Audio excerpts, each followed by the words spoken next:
साक्षी का परिवार middle class है। परिवार में माँ पिता है। साक्षी के जीवन में तब जिम्मेदारियां बढ़ जाती हैं जब एक दिन अचानक उसके पिताजी को पैरालिसिस आ जाता है। साक्षी पर अब उसके छोटे भाई और एक छोटी बहन के साथ पिता के इलाज और घर चलाने का बोझ आ गया है। साक्षी ग्रेजुएट है। वो अब नौकरी करके सारे घर की जिम्मेदारी अच्छे से संभाल रही है। उसे अब अपनी फैमिली के अलावा कुछ नहीं दिखाई दे रहा है। पिता और माँ को साक्षी पर गर्व है। साक्षी ने इस दौरान कई अच्छे रिश्तों को मना कर दिया।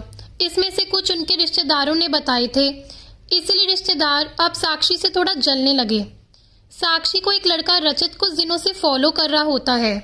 लड़के को साक्षी अवॉइड करती है, लेकिन उस लड़के रचित का रिश्ता लेकर उसकी माँ उनके घर आ जाती है। वो लड़का अच्छी पैसे वाली फैमिली से था। साक्षी को अब अपने माँ और पिता का बहुत ज़्यादा प्रेशर होता है। इस वजह से वो काफ़ी मनाने के बाद मान जाती है, लेकिन वो एक शर्त रखती है कि वो अपने घर को संभालेगी और नौकरी नहीं छोड़ेगी। लड़के की माँ ये मान जाती है। शादी होती है। शादी के लिए वो खुश है। शादी के पहले वो लड़के से मिलकर बात करना चाहती है, लेकिन लड़के की तरफ से कोई पहल नहीं होती, तो वो भी कुछ नहीं करती।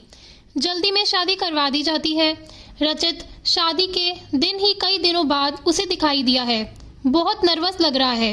वो जिससे पीछे पड़ा था, शादी उसी से हो रही है, लेकिन फिर भी उसके चेहरे पर खुशी नहीं है। साक्षी को बात अजीब लगती है। उसको अंदेशा हो जाता है कि कुछ गड़बड़ है। सुहाग रात की सहज पर वो बैठी है और बाहर से कई मर्दों की आवाज आ रही है। तभी वो बैठी बैठी सोचती है कि वो उन्हें आवाज से कैसे पहचानेगी, क्योंकि अभी तक उसने उनकी आवाज सुनी ही नहीं। और फिर रचित कमरे में आता है। चेहरे का रंग पूरा उड़ा हुआ रहता है। साक्षी एक नजर चुपके से उठाकर देखती है। वो भी बिस्तर के एक कोने पर बैठ जाता है। कई देर हो जाती है। साक्षी को अजीब लगता है, क्योंकि रचित ना कुछ बोलता है और ना ही उसके पास आता है। फिर साक्षी ही पहल करती है और कहती है, सुनिए, आप इतने नर्वस मत होइए, मुझे आप पसंद है। रचित उसकी ओर मुड़ता है। साक्षी उसको पूछती है, क्या हुआ, आप खुश तो है ना? रचित केवल गर्दन हिलाता है। साक्षी बोलती है, मुझे आपसे बहुत बातें करनी थी, लेकिन आपने पहल ही नहीं की। चलिए अब करते हैं। रचित अब भी चुप रहता है। साक्षी फिर बोलती है, आप कुछ बोल क्यों नहीं रहे? रचित की आंखों में अब आंसू आ जाते हैं। साक्षी घबरा जाती है। क्या हुआ, मुझे बताइए तो। रचित अब साइन भाषा में बताता है कि वो बोल नहीं सकता। साक्षी को धक्का लगता है। वो चुप हो जाती है और रचित से दूर हो जाती है। पहली रात ही उसे पता चल जाता है कि उसके परिवार वालों के साथ धोखा हुआ है, क्योंकि लड़के वालों ने इतनी बड़ी बात छिपाई। उसे धोखा बर्दाश्त नहीं होता। वो अपने घर वापस लौट आती है। उसके परिवार को भी इस बात का पता नहीं होता। परिवार वाले भी सुनकर शौक रह जाते हैं और अपने आप को कोसते हैं कि उन्होंने जल्दी कर दी, पहले पता लगवाना चाहिए था। साक्षी ने फैसला किया कि अब वो कोर्ट में बात ले जाएगी। शादी के एक दिन बाद ही बात तलाक तक पहुंच जाती है। साक्षी तलाक की अर्जी देती है। रचित की माँ साक्षी के घर आती है। साक्षी की माँ उन्हें भला बुरा कहती है। साक्षी उन्हें रोकती है और वो पूछती है, आपको जरूरी नहीं लगा इतनी बड़ी बात हमें बताना? रचित की माँ नीचे मुंह कर और चुप रहकर सारी बात सुन रही है। रचित की माँ कहती है कि मैं माँ अपने बेटे का भला ही चाहती हूँ और उसके पिता भी नहीं है।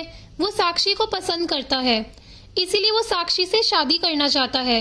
मैंने हिम्मत की बोलने की, मगर मैं कर नहीं पाई। फिर मुझे डर भी लगा, क्योंकि पहली बार उसने कुछ करने को कहा। उसने तो मुझे बोला था कि तुम्हें सब बता दूं, और मैं चाहती भी थी, लेकिन कर नहीं पाई। मैंने रचित को भी झूठ बोल दिया कि तुम मान गई, लेकिन शादी के पहले उसे पता चल गया कि मैंने उसको झूठ बोला है, पर तब तक देर हो गई थी, इसीलिए वो खुश नहीं था। साक्षी, शायद तुम मुझे समझ पाओ। साक्षी अभी भी गुस्से में है। वो बोलती है कि मुझे रचित के ना बोलने से कोई प्रॉब्लम नहीं है। गुस्सा इस बात का है कि आपने धोखा दिया, झूठ बोला, और वो मुझे बर्दाश्त नहीं। तलाक की अर्जी के बाद रिश्तेदार तो साक्षी और उसके परिवार की इस हालत पर खुश है। वही तलाक में अभी कुछ महीने का समय है। साक्षी अब अपने घर पर पहले ही जीवन शैली पर लौट आती है। वो जॉब पर जाती है और कुछ दिनों बाद फिर रचित उसे दिखाई देता है। दूर से ही बस अब वो साक्षी को देखता है। साक्षी के ऑफिस के बाहर वो लगातार आता है। 15 दिन तक साक्षी उसे अवॉइड करती है। फिर एक दिन उसके पास जाकर बोलती है, अब यह सब करने की कोई जरूरत नहीं है और मैं नहीं चाहती कि तुम कुछ नाटक करो, इसलिए यहाँ आना बंद कर दो, समझे? साक्षी की बातें वो सुन रहा है। वो साक्षी को इशारों में कॉफी पीने को कहता है, लेकिन साक्षी वहां से चली जाती है। अगले दिन फिर वही रचित खड़ा रहता है और साक्षी उसके पास जाकर कहती है, कॉफी पीकर मेरा पीछा छोड़ दोगे? रचित गर्दन हिलाकर हाँ में जवाब देता है। टेबल पर दोनों आमने सामने बैठे हैं। रचित अपने फोन में कुछ मैसेज टाइप करता है। साक्षी उसको देख भी नहीं रही है। साक्षी के फोन में मैसेज आता है। रचित का लिखा होता है, sorry but I really love you so much.